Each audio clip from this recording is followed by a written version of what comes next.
Bonjour, mes cherie. It's your favorite marine biologist and part time messy boxing commentator checking in. Today, we are gathered here to talk about Benjamin. I'm going to tap dance on your nerves, Whittaker, and his little date with Destiny in Birmingham against Benjamin Gavazi. It's his Matchroom debut. He's bringing hometown energy. The WBC silver is on the line. The drama's booked, the cameras are charged, and the showboating is absolutely guaranteed. So, for the uninitiated, Ben Whittaker is that 6'3" light heavyweight menace from the Midlands who fights like Prince Nassim's little cousin that grew up on TikTok edits and one mixtapes. Long, rangy, Olympic silver medalist, can actually box his butt off, but chooses violence against the traditional boxing fans by showboating every 5 seconds. He's 9-0-1 with 6 KOs. He already picked up the IBF International and WBO Global Trinket at 175. And somehow people still talk more about his dancing than his jab. And now he's left boxer, escaped what he literally called a loop of negativity, and signed a long-term deal with Matchroom and Eddie Hearn because apparently he wants to fight 4 fights a year in global stardom and not 2 ring walks, controversy and vibes. So this fight right here, this is not just another date on the schedule. This is his "Hi, I'm the new main character at Matchroom" application form. Now, let's talk about poor Benjamin because I feel like the internet is already treating him like a random NPC. He's 30 years old, he's German. He's got a record of 19-1 with 13 KOs. And that only L on his resume was his debut.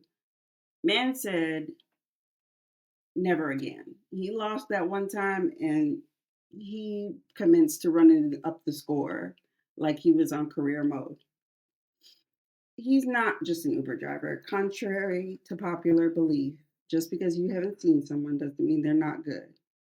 They didn't just pull him from the car park and throw him in the ring. He's held the WBC international title. He is ranked. He is tough.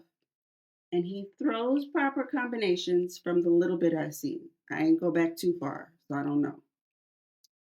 He's a real fighter, and this is a real fight. The vacant WBC silver belt is on the line, and that's pretty much, if you know how the WBC works, it's pretty much the direct elevator to world level conversations at 175. But unfortunately for him, he signed up to be the co star in Ben Whittaker's cinematic universe, and we know how that goes. So on one side, we've got Whittaker, tall, long, awkward, hands down, hips shaking, combo popping. I'll look at the crowd before I slip your punch. He likes to repeat that 1-2 like it's like a glitch in the matrix until you either fall over the ropes with him or reconsider your life choices. On the other side, we have Gavazi. High guard, straight up, no nonsense, solid fundamentals, good engine, throws in volume, which I love. And he's not here to just be a meme. He's here to ruin the script. This is literally boxing's greatest showman versus I came here to work and go home. Whittaker wants highlight reel humiliation, and I do too. I want that old Ben back. Gavazi wants a messy upset and a Ryanair flight home with his belt on his back. Let's be very clear here. All of the pressure is on Ben Whittaker. He's fighting at home in Birmingham. He's headlining. He just signed to Matchroom, and Eddie Hearn is already talking about world titles in a couple of years. And the WBC silver is on the table. Keep that in mind. The marketing for this fight and Ben Whittaker in general, since he signed to Matchroom, has not been subtle. It seems like the setup has been, here's your stage, here's the belt, here's a rank guy, go out there, style on him, and make the casuals say, oh, I'll watch him again. And that's a double-edged sword for Ben, because I feel like if he wins wide but plays it safe, the hardcore fans are going to say, nice performance, or some of y'all will say he's boring. The casuals, on the other hand, they're going to say, oh, well, why isn't he dancing? Where's the TikTok clips? If he goes full circus, gets clipped, you already know they're going to do him so dirty on Twitter.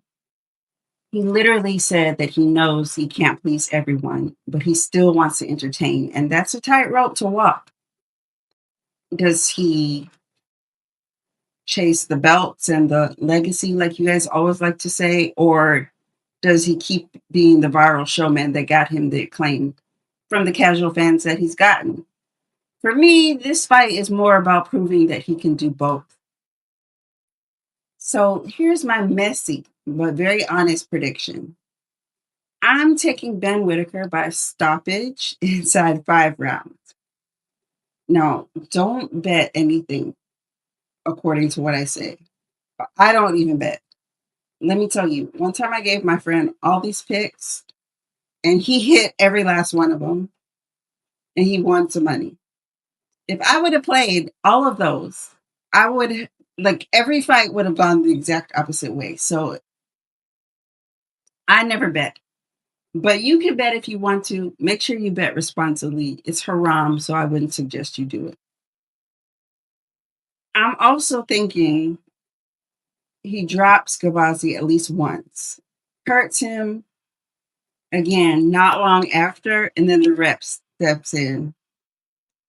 And this might be a messy stoppage. We might be arguing about this one as well. But if Ben does what I think he's going to do, which is controlling the distance, keeping his jab sharp, and not falling asleep mid showboat, this is the kind of performance that will have people talking, have him saying he's not just a show off.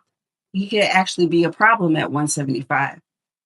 And once he has that WBC silver, Matchroom is going to be pushing for a world title. World title talks are going to get very loud very quickly.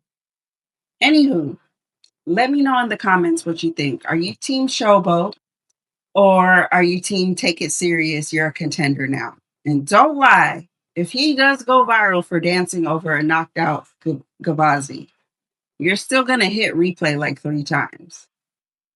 Like, share, subscribe, and send this to a friend who hates Ben Whittaker, but somehow watches every single one of his fights. And I will see you guys next time.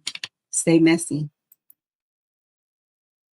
Hey girl, I just wanted to let you girls know that I'm a real messy bitch. I'm a messy bitch who lives for drama.